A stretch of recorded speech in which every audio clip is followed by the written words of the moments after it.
नमस्कार दोस्तों, स्वागत है आपका हिंदी नॉलेज शो में।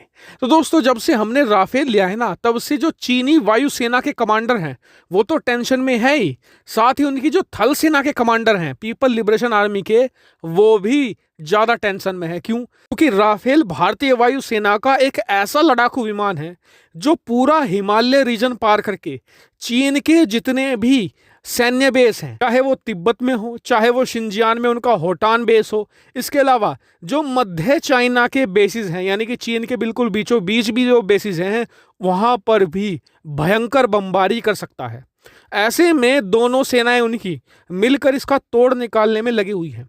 शुरू में इन्होंने सोचा कि हमारा जो J-20 स्टेल्थ लड़ाकू विमान है ये इसे रोक लेगा, लेकिन जैसे ही J-20 को तिब्बत के रीजन में भेजा गया, हिमालय की पहाड़ियों में भेजा गया, उसके पसीने छूट गए।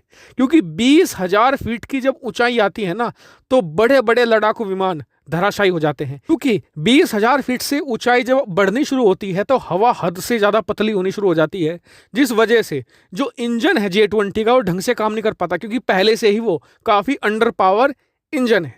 ऐसे में चीन ने सोचा कि भले ही एक J-20 ना मुकाबला कर पाए, हम क्या करेंगे, हम राफेल लड़ाकू विमान को बिल्कुल आउट नंबर कर देंगे। वो कैसे?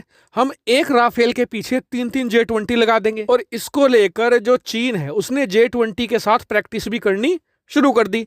लेकिन चीन का यह प्लान भी फेल हो गया। क्यों? उसका कारण है खुद J-20।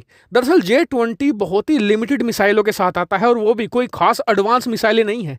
लेकिन जितनी 4 J-20 अपने साथ मिसाइलें लेकर चलती है ना, उतना ही एक राफेल अपने साथ मिसाइलें लेकर चलता है। और वो मिसाइलें कौन सी होती हैं? मिटियोर मिसाइलें, स्कैल्प मिसाइल, हैमर मिसाइल। और ये मिसाइलें ऐसी हैं जिनका निशाना लगभग अचूक है। ये J-20 की बैंड बजा कर रख देंगी, चाहे 4 भेज लो चीन, चाहे 5 J-20 भेज ले एक एक राफेल के मुकाबले। क्योंकि राफेल अपने साथ बहुत ही ज्यादा असला लेकर चलता है। वहीं चीन अब राफेल से निपटने की कोशिश कर ही रहा था कि भारत ने उसके सर पर एक और बम फोड़ दिया है। दरअसल आप स्क्रीन पर देखिए, यूरेशिया टाइम्स ने इस रिपोर्ट को बहुत ही विस्तृत रूप से छापा है, और इसमें यह कहा गया है कि जो चीन है अब एक नई मुसीबत का सामना कर रहा है, और इस मुसीबत का नाम है इंडियन कॉकटेल। दरअसल भारत ने राफेल और सुखोई 30 को मिलाकर एक नया कॉम्बिनेशन बनाया है, जिसे तैनात करके रखा है चीन के खिलाफ। वो क्यों?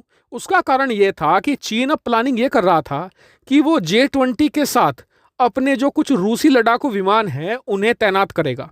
ऐसे में भारत ने इसकी पहली काट कर दी है कि अगर रूसी और चीनी लड़ाकू विमान राफेल को घेरते हैं, तो ऐसे में जो भारत के सुखोई लड़ाकू विमान हैं वो काट करेंगे रूस के लड़ाकू विमानों की जो चीन के पास है।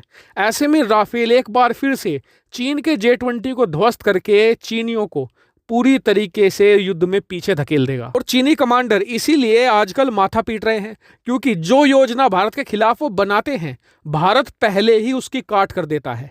और चीनियों के लिए यही सबसे बड़ा सरदर्द है, और भारत की यही सबसे बड़ी जीत है कि भारत यहां पर चीन को हाथ खोलने का मौका ही नहीं दे रहा है। हालांकि अब आप पूछेंगे, क्या वाकई में ही चीन भविष्य में राफेल की काट कर सकता है? तो मैं कहूंगा कर सकता है, लेकिन उसके लिए उसे फ्रांस से करीबन 72 राफेल खरीदने होंगे, क्योंकि एक राफेल की काट 2 राफेल ही कर सकते हैं। चीन को भारत के 36 राफेलों की काट करने के लिए 72 राफेल फ्रांस से लेने होंगे, और हम सभी जानते हैं कि यह होना असंभव है कि फ्रांस कभी भी चीन को लड़ाकू विमान तो छोड़ो, कोई भी मिलिट्री टेक्नोलॉजी देने को राजी हो। तो भारत की इस बेहतरीन चाल पर आपका क्या मानना है? कमेंट करके जरूर बताएगा। साथ ही वीडियो को शेयर कीजिएगा और चैनल को सब्सक्राइब करना बिल्कुल भूलेगा। Thank you for watching video.